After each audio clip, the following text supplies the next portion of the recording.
வடக்கே ஒரு அஸ்தமனம், தெற்கே ஒரு சந்திரோதயம், ஆகாயம் என்னோடு திசை மாறுதே. உண்மையா நான் என்ன பொம்மையா?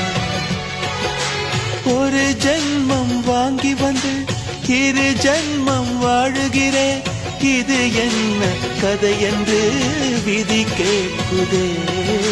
மாறுமா என் கண்ணீர் மாறுமா?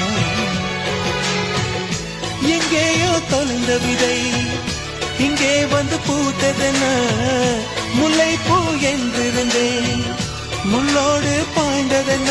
நான் உடன் நினைக்க நிழல் என்னை தூரத்த, உயிர் தியக்கும் பயணம் என்ற திருப்பத்தில் முடிவது ஓய்ந்தது. என் கால்கள் ஓய்ந்தது, தீர்ந்தது, கண்ணீரும் தீர்ந்தது.